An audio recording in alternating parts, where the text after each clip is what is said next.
everybody, I thought maybe you guys would like to read a book along with me. I'm going to read you guys a chapter of Matilda a day until it's done. So you might have this book at home, you can read along with me, or if not, just listen. I'm going to show you the pictures when they come up. There's not a picture on every page, but there's a picture on some.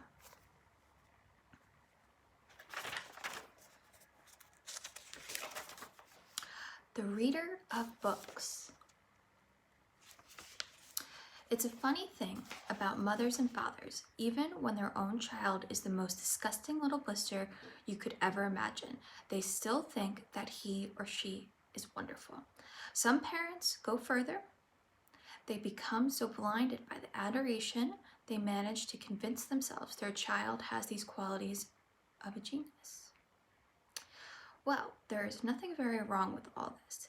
It's the way of the world.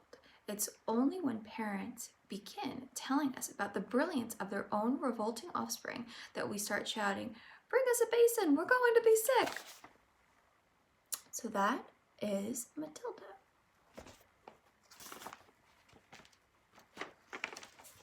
School teachers suffer a good deal from having to listen to all this sort of twaddle that proud parents, but they usually get their own back when it comes to write the end of term reports. If I were a teacher, I would cook up some real scorchers for the little children and doting parents. Your son, Maximilian, I would write, is a total washout. I hope you have family business so you can push him back when he leaves school, because he sure as heck won't get a job anywhere else. Or if I were feeling lyrical that day, I might write, "It is a curious truth that grasshoppers have their hearing organs in the side of their abdomen. Your daughter Vanessa, judging by what she's learned this term, has no hearing organs at all."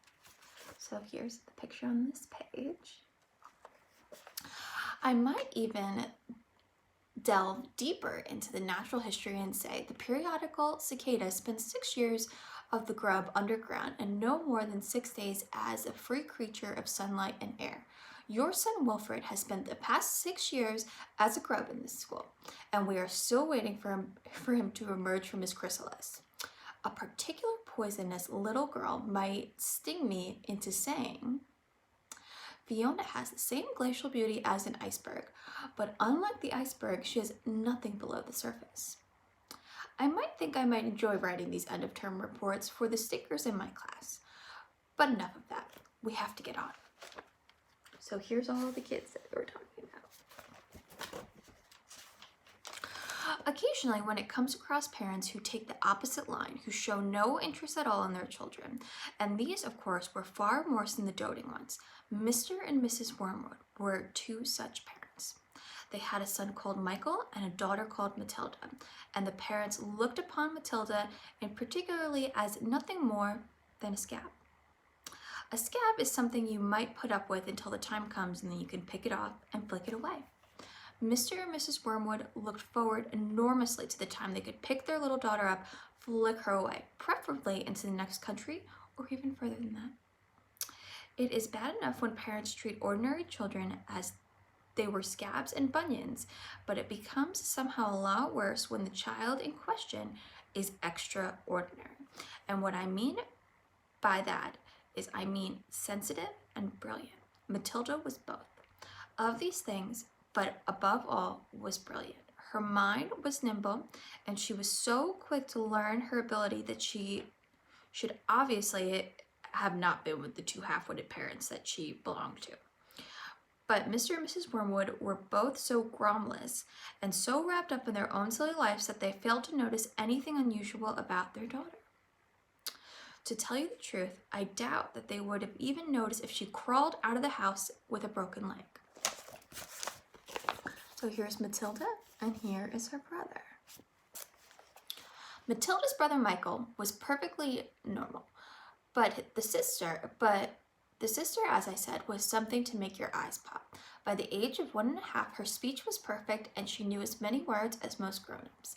The parents, instead of applauding her, called her noisy chatterbox and told her sharply that small girls should be seen and not heard.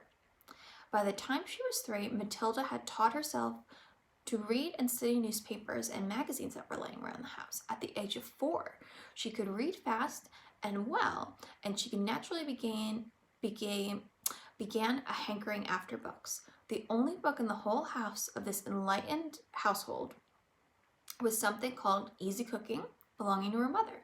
And when she had read this cover to cover and learned all the recipes by heart, she decided she wanted something interesting. So here's baby Matilda reading the newspaper. "Daddy," she said, "do you think you could buy me a book?" "A book," he said. "What do you want a flaming book for?" "To read, Daddy." "What's wrong with the telly, for heaven's sake?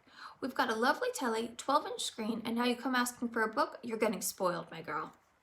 Nearly every weekday afternoon, Matilda was left alone in the house. Her brother, 5 years older than her, went to school. Her father went to work, and her mother went out to play bingo in a town 8 miles away.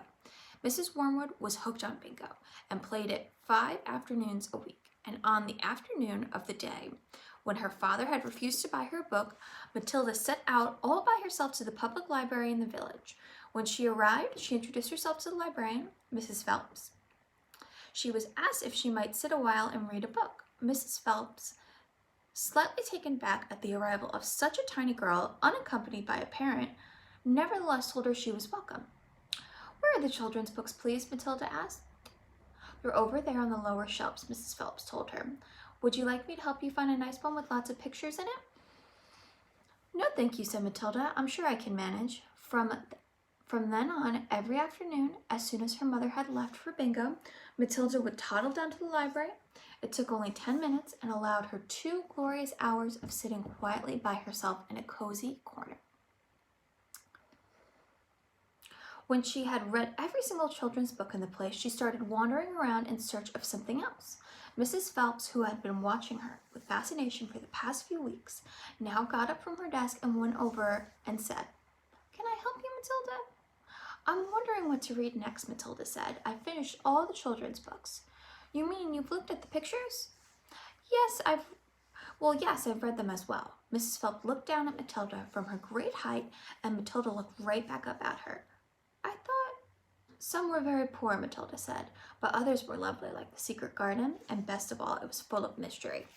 So there's Matilda reading. Here's Mrs. Phelps and Matilda. The room from behind the closed door and the mystery of the garden behind the big wall. Mrs. Phelps was stunned. "Exactly how old are you, Matilda?" she asked. 4 years and 3 months, said Matilda. Mrs. Phelps was more stunned than ever, and she had sense now not to show it. "What sort of book would you like to read next?" she asked. Matilda said, "I would like a really good one that grown-ups read, a famous one, but I don't know any of the names." Mrs. Phelps looked along the shelves, taking her time. She didn't quite know what to bring out. How, she asked herself, does one choose a famous grown-up book for a 4-year-old girl?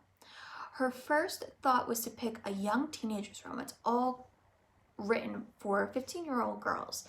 But for some reason, she found herself instinctively walking past that particular shelf. "Try this," she said at last. "It's very famous, very good. If it's too long for you, let me know, and I'll find something shorter and a bit easier." Great Expectations, Matilda read, by Charles Dickens. I'd love to try it. "I must be mad," Mrs. Phelps told herself. But to Matilda, she said, "Of course I may try it." Over the next few afternoons, Mrs. Phelps could hardly take her eyes off the small girl sitting for hour after hour in the big armchair at the far end of the room with the big book in her lap. It was, of course, necessary that it was on her lap because it was too heavy to hold up, which meant she had to sit leaning forward in order to read. A strange sight it was, this tiny dark-haired person sitting there with her feet nowhere near touching the floor, totally absorbed in a wonderful adventure of Pip and old Miss Havisham and her cobweb house by the spell of magic that Dickens, the great storyteller, had woven with words. The only movement from the reader was lifting the hand every now and then to turn over a page. Mrs. Phelps always felt sad when the time came to cross the floor and said, "It's 10 to 5, Matilda. During the first week of Matilda's visits, Mrs. Phelps had said to her, "Does your mother walk you down here every day and then take you home?" "My mother goes to Aylesbury every afternoon to play bingo," Matilda had said. "She does not know I come here." "But that's surely not right," said Mrs. Phelps. "I think you'd better ask her." "I'd rather not," said Matilda. "She doesn't encourage reading books, nor does my father." "But what do they expect you to do every afternoon in an empty house? Just mooch around and watch the telly." "I see. She doesn't really care what I do," Matilda said, a little sadly. Mrs. Phelps was concerned about the child's safety on the walk through the very fancy village on the high street and crossing the road, but she decided not to interfere. Within a week, Matilda had finished Great Expectations, which in that edition contained 411 pages. "I loved it," she said to Mrs. Phelps. "Has Mrs. Dickens written any others?" "A great number," she said, astounded. "Mrs. Phelps, I shall choose another." Over the next 6 months, under Mrs. Phelps, there's Matilda in the big armchair with Great Expectations. The watchful, compassionate eye, Matilda read the following books: Nicholas Nickleby, Oliver Twist, Jane Eyre, Pride and Prejudice, Tests of D'Urbervilles, Gone to Earth by Mary Webb, Kim, The Invisible Man by H.G. Wells, The Old Man and the Sea by Ernest Hemingway, The Sound and the Fury by William Faulkner, The Grapes of Wrath by John Steinbeck, The Good Companions by J.B. Priestley, Brighton Rock by Graham Greene, and Animal Farm by George Orwell. It was a formidable list, and by now Mrs. Phelps was filled with wonder and excitement, but it was probably a good thing that she did not allow herself to get completely carried away with it. Almost anyone else witnessing the achievements of the most small child would have been tempted to make a great fuss and shout the news all over the village and beyond. But now so Mrs. Phelps. She was someone who minded her own business and had a long time discovered seldom worthwhile to interfere with other people's children. "Mr. Hemingway says a lot of things I don't understand," Matilda said to her, "especially about the men and women, but I loved it all the same. The way he tells it, I feel I am right there in the spot watching it happen." "A fine writer will always make you feel that," Mrs. Phelps said. "And don't worry about the bits you can't understand. Sit back and allow the words to wash around you like music." "I will. Did you know," Mrs. Phelps said, "the public library allows you to borrow books and take them home?" "I didn't know that," Matilda said. "How could I do it? Or could I do it?" "Of course," Mrs. Phelps said. When you have chosen a book you want, bring it to me so I can make a note, and it's yours for 2 weeks. You wish, you can take home more than one." There's Mrs. Phelps and Matilda. From then on, Matilda would visit the library once a week in order to take out the new books and return the old ones. Her own small bedroom now became a reading room where she would sit and read most afternoons, often with a mug of hot chocolate beside her. She was not quite tall enough to reach the things around the kitchen, but she kept a small box in the outhouse, which she brought in and stood on in order to get whatever she wanted. Mostly it was hot chocolate she made, warming the milk in a saucepan on the stove before mixing it. Occasionally, she made Ovaltine. It was pleasant to make a hot drink and take it up to her room and have it beside her as she sat in silent reading in the empty house in the afternoons. The book transported her to new worlds, introduced her to amazing people who lived exciting lives. She went on olden day sailing ships with Joseph Conrad. She went to Africa with Ernest Hemingway and India with Rudyard Kipling. She traveled all over the world while sitting in her little room in an English village. There is Matilda in her room with her hot chocolate.